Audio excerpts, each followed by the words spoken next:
Olá, muito boa noite para todo mundo. Com o céu toldado de nuvens escuras, prenunciando chuva e escarcéu de trovoada, a continuação da caminhada seria insegura e a comitiva do Terra Viva DBO TV resolveu parar com a boiada numa clareira lindeira da estrada para fazer pousada. E antes de cair o aguaceiro, convido os companheiros e companheiras boiadeiros para participar da nossa reunião novidadeira, que começa agora com a recitação da prosa abrideira do dia. A sexta-feira passada, dia 15 de dezembro, entrou para a história da pecuária aqui do nosso estado de São Paulo por um motivo muito especial. O caso acontecido foi que, nesta data, foi aplicada aquela que todo mundo espera que tenha sido a última dose de vacina contra a febre aftosa no rebanho paulista, que é um dos mais importantes do país e cujo mercado serve de referência para o Brasil inteiro, né? Agora, de acordo com o que está escrito lá no planejamento do Ministério da Agricultura, o Estado já está contando o tempo para conseguir a classificação nacional como livre da febre desgracenta sem vacinação, voltando a andar junto aí com os outros integrantes do Bloco 4 do Programa Nacional de Erradicação da Doença, que são Distrito Federal, Espírito Santo, Goiás, Minas Gerais, Mato Grosso do Sul e Tocantins. Por conta disso, já fiquem os companheiros e companheiras fazendeiros avisados de que, a partir de 1º de maio do ano que vem, ninguém mais vai poder trazer para São Paulo animais de outras regiões que continuam vacinando seu gado. Nesta situação, ainda estão Roraima, Pará, Amapá, Maranhão, Piauí, Ceará, Pernambuco, Paraíba, Alagoas, Sergipe, Bahia, Rio de Janeiro e uma parte do Amazonas. A explicação para esta proibição é que, para conseguir na OMSA, a Organização Mundial de Saúde Animal, o reconhecimento internacional como área livre da doença sem vacinação, os estados que já não estão mais aplicando a injeção precisam comprovar que cumpriram um ano desde a suspensão e também que, neste prazo, o rebanho não teve nenhum contato com o vírus, nem mesmo inativado, que é a forma como ele fica presente nos animais vacinados. Aí, considerando que vai dar tudo certo, porque a gente aqui sempre é otimista, né? Os pecuaristas destes estados vão poder comemorar, em maio de 2025, a conquista da melhor posição sanitária em relação a esta doença traiçoeira, o que pode abrir no mercado internacional algumas porteiras importantes que ainda estão fechadas para a carne brasileira. E para garantir que esta caminhada não vai ter parada, o Ministério da Agricultura também anunciou que os últimos 7 estados que ainda continuam vacinando vão parar de fazer a aplicação a partir de 1º de abril do ano que vem. Pois então, agora que mais esta grande conquista está tão perto de acontecer, o caso aqui é de agradecer, em nome do Brasil, o esforço, o trabalho e a dedicação dos companheiros e companheiras fazendeiros do país inteiro para que a gente pudesse chegar nesta condição. Mesmo tendo as sabedências e as competências requeridas para tocar o serviço com mestiço, lá um dia o amigo pecuarista pode ser surpreendido por uma novidade que muda alguma coisa que a gente achava que já sabia a respeito da nossa atividade. Aí o melhor jeito de resolver a dificuldade é consultar um especialista, participando aqui da nossa conversa com o analista. Olá, meu nome é Mariana Guimarães, sou médica veterinária e analista de mercado aqui da Scott Consultoria e hoje a gente vai estar respondendo uma pergunta dos nossos telespectadores a respeito do descarte de fêmeas de setembro, a diminuição do descarte de fêmea de setembro para cá, e se isso seria uma indicação segura de que o preço do bezerro no ano que vem vai subir. Bom, atualmente nós estamos no ciclo de baixa do ciclo pecuário, então é uma excelente oportunidade para a gente estar adquirindo animais. Então, o pecuarista que se planejou no passado e tem o capital, é uma excelente oportunidade para ele estar renovando o seu rebanho, então adquirir animais de reposição é uma excelente oportunidade nesse momento que estamos. Em 2024, a gente espera um ano menos ofertado em termos de boiada do que 2023. Em 2023, no último trimestre, a gente teve um recorde, né, de abates de toda a série histórica e a gente viu um aumento de 24,6% nesse trimestre de abate de fêmeas, quando comparado ao último trimestre de 2022. Apesar disso, 2024 ainda deverá ser um ano em que o descarte de matrizes pesará em especial no começo do ano, porque a gente tem o descarte de fêmeas que não emprenharam na estação de monta de 2023, e em função também do El Niño, onde estará impactando ainda as pastagens até aproximadamente maio de 2024. Aliado a isso, a gente tem também uma diminuição do consumo interno nesses primeiros meses do ano e da exportação, e isso ocorre praticamente todos os anos. Bom, a virada do ciclo pecuário ele deve acontecer apenas no final de 2024, então, mas o mercado de bezerros, né, de preço de bezerros, já começará a sentir essa maior valorização em 2024. Em razão disso, pela participação de abate de fêmeas, que a gente viu nos 2 últimos anos, e também a gente viu que as fêmeas inseminadas em 2021 caiu para 23,5% em 2022.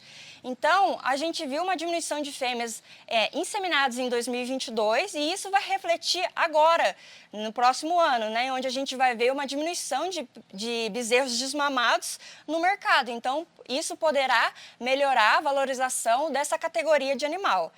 É isso aí, pessoal. Essa foi a pergunta de hoje e nos vemos no próximo episódio. E o amigo que está acostumado a apreciar a nossa falação também está convidado a participar desta função, apresentando alguma questão mal resolvida e dividindo as suas experiências e sabedências com os companheiros do Brasil inteiro. O trabalho que dá é só o de mandar uma mensagem internética para o nosso endereço eletrônico, que é pauta@tvterraviva.com.br. Repetindo, pauta@tvterraviva.com.br. Com o sol ainda alto no céu, acima da aba do meu chapéu, a hora agora é recomendada para fazer a nossa primeira parada, que não vai ser nada demorada e é já que a gente vai voltar. Aguarde.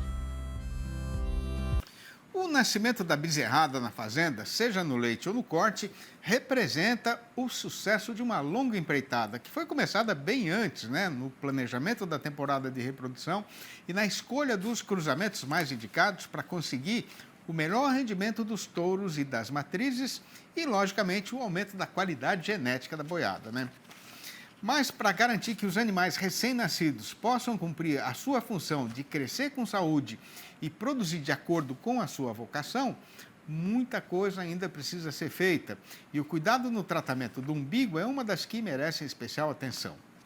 Pois então, a respeito dessa precisão, eu conversei recentemente com o médico veterinário Thales Vecchiato, gerente de produtos da Pearson Saúde Animal, e considerando que esta época do ano o assunto continua sendo muito atual, eu convido os companheiros e companheiras fazendeiros a rever a entrevista que foi gravada naquela ocasião.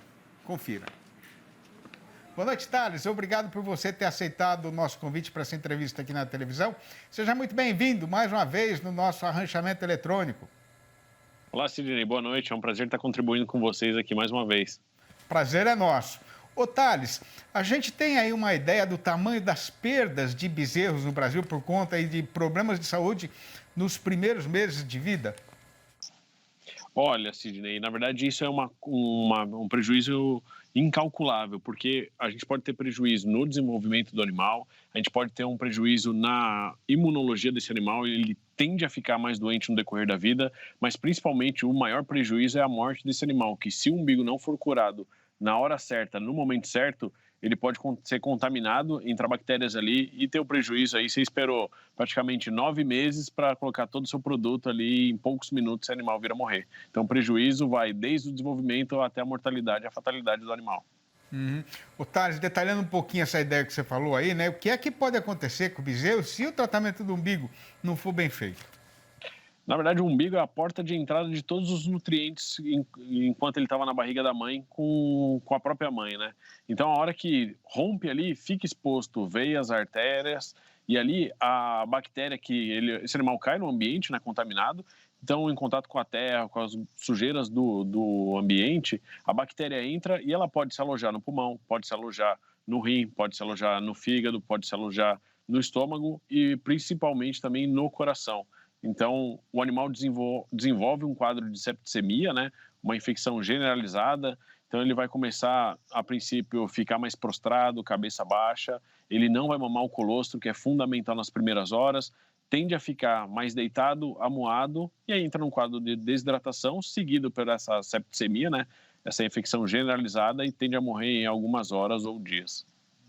Agora, se ele sobreviver nesse primeiro momento aí, é muito comum a gente ver casos de bicheira no umbigo, né? Como é que faz para não deixar isso acontecer?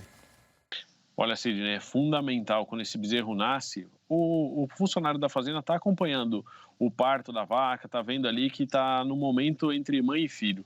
Depois que foi realizado todo o parto, o animal caiu no chão, a vaca lambeu, ele se aproxima, faz a limpeza e a desinfecção desse umbigo. O que a gente recomenda é o uso de um iodo 2%, tá, para fazer uma cauterização desse umbigo, desse animal, seguido por uma aplicação de um mata-bicheira, um repelente, né, para evitar ali a contaminação por moscas. E uma outra possibilidade, que é uma prática muito comum em todas as fazendas, é o uso da aplicação de produtos à base de doramectina.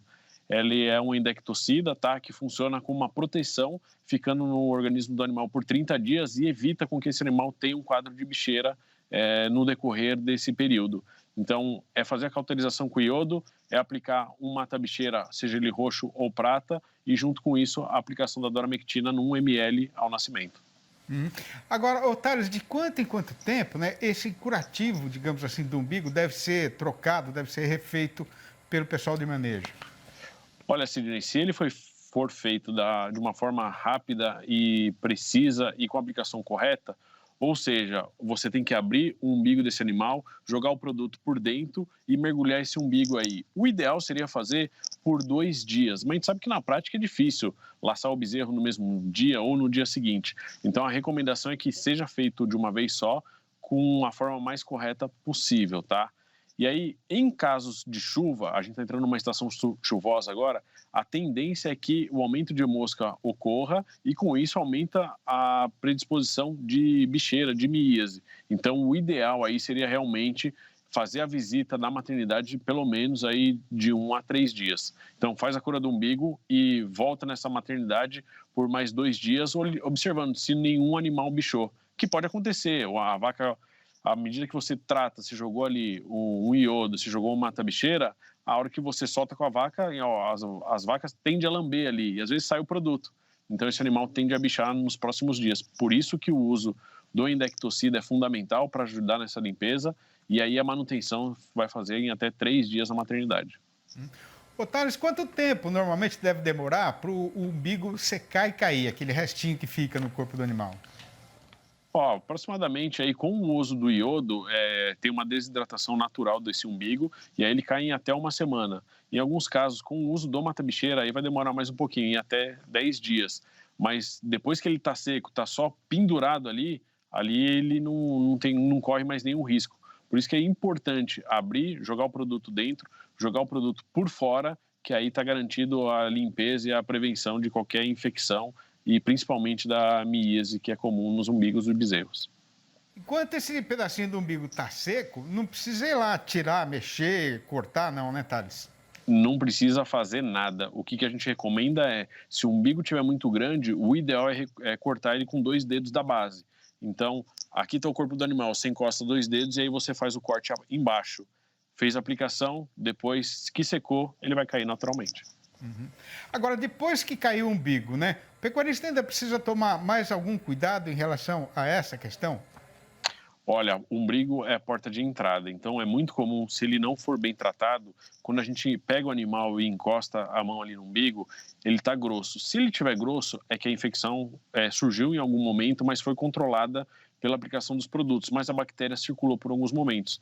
Então, é importante conferir as articulações, que a bactéria que entra pelo umbigo, ela tem uma predisposição também para se alojar em articulações. Então, esse animal desenvolve uma caruara, uma infecção das articulações. Então, ele tende a andar com dificuldade, ele vai mamar menos, vai comer menos. Então, é importante, olhou, fez a cura do umbigo, acompanha aí durante os seus 30 dias e vê se esse animal não tem nenhum tipo de dificuldade de locomoção.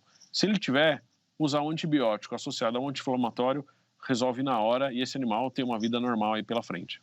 É isso que eu ia te perguntar agora, né? Quer dizer, eventualmente pode acontecer alguma inflamação, né? Ou pode aparecer bicheira no umbigo, né? Quer dizer, nesse sentido, então, você precisa estar sempre ali em cima e tomar quais providências, então, Thales, além disso que você falou já? Se tiver a bicheira, trata essa bicheira. Se esse animal tiver com um quadro de poliartrite, no campo é comum ser chamado de caruara, é a aplicação do antibiótico associado ao anti-inflamatório, seguindo todas as orientações da indústria, né? Então, às vezes tem antibiótico que é dose única, às vezes a gente tem antibióticos que são de 3 a 5 dias. Tomar esse cuidado aí de fazer as aplicações corretas, na dosagem certa e sempre associar um anti-inflamatório para tirar a dor desse animal, para melhorar a articulação o mais rápido possível. Feito isso, pode soltar, acompanhou por 30 dias, o animal está com uma imunidade boa, o umbigo está curado, não tem problema de locomoção, de articulação, esse animal tende a ter uma vida boa, ele tende a ganhar peso, a crescer, e aí, sem dúvida nenhuma, o retorno vai ser no bolso do pecuarista. Ô, Thales, queria agradecer demais a sua participação mais uma vez aqui no nosso programa. Muito obrigado, um abração para você e até uma próxima.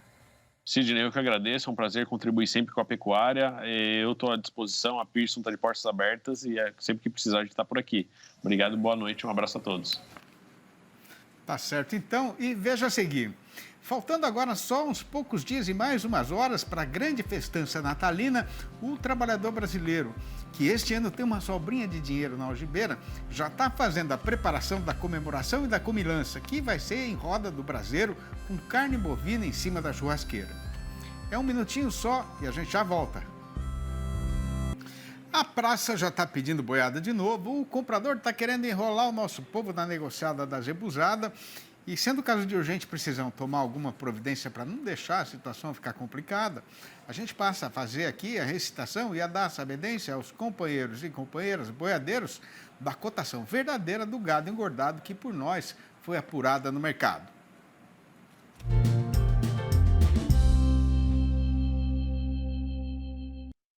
O seu Juca Andrade foi na cidade e voltou aqui para o Arraial abismado de ver o tanto que o comércio está movimentado e cheio de freguês por causa da preparação do Natal, com o povo todo querendo comprar tudo de uma vez e na mesma hora, numa misturança que já está contando desde agora, que vai ser muito grande a festança.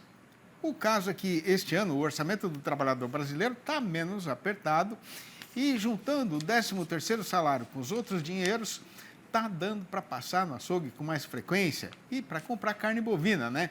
Que é o produto da sua preferência. Aí, justamente agora, com a demanda crescente, a oferta de gado terminado teve um forte esmagrecimento, por motivos que já foram falados aqui mais do que uma vez, como o encurtamento da produção do confinamento e da distância da safra do boi de capim, ainda mais porque a estiagem está atrasando a recuperação da pastagem, né? O resultado foi que o estoque de mercadoria na câmara fria do frigorífico diminuiu bem nestes dias passados e o dono foi obrigado a largar mão de sovinagem para poder garantir o seu abastecimento. E para apertar um pouco mais a situação da indústria, o setor exportador continua apresentando uma forte reação neste trecho derradeiro do ano, isso em relação ao volume despachado daqui lá para o estrangeiro. Nas 3 primeiras semanas do mês presente, foram embarcadas 97.400 toneladas do produto in natura, com a média diária chegando a 8.800 toneladas, o que representa um substancioso aumento de 27,5%, isso em relação ao período correspondente do ano passado. O problema é o preço, né, que continua caindo, embora esteja indo agora numa toada um pouco mais amansada, tendo ficado em $4.500 por tonelada, com uma queda de 7,6% na mesma comparação. No balanço do dia, o pessoal da Scott Consultoria registrou mudanças nas cotações em 10 das 32 regiões pesquisadas no Brasil inteiro, sendo que a vantagem ficou mais uma vez do lado do companheiro boiadeiro, porque a arroba subiu em 9 destas praças e só em uma única e solitária ela andou na direção contrária. Começando então a recitação da lista pela pior notícia, que é para deixar as melhores para o final, a gente registra que no Acre o boi caiu para R$ 210 a prazo e ainda para descontar o fundo rural.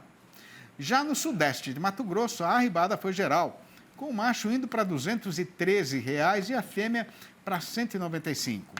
Em Cuiabá, capital do estado, o boi foi também para R$ 213. No norte mato-grossense, a fêmea pulou para R$ 191. Em Campo Grande, a capital de Mato Grosso do Sul, o macho avançou para R$ 235. Em Belo Horizonte, a capital das Minas Gerais, o boi já não sai mais por menos do que R$ 233. Reais. No Triângulo Mineiro, foi a fêmea que subiu sozinha para R$ 214. Reais. No sul da Bahia, o macho foi promovido para R$ 211. Reais. No noroeste do Paraná, o comprador já está aceitando pagar pelo boi sem regatear R$ 240. Reais. E no oeste do Rio Grande do Sul, o macho melhorou para R$ 7,77 o quilo vivo, o que corresponde a R$ 233,10 por arroba.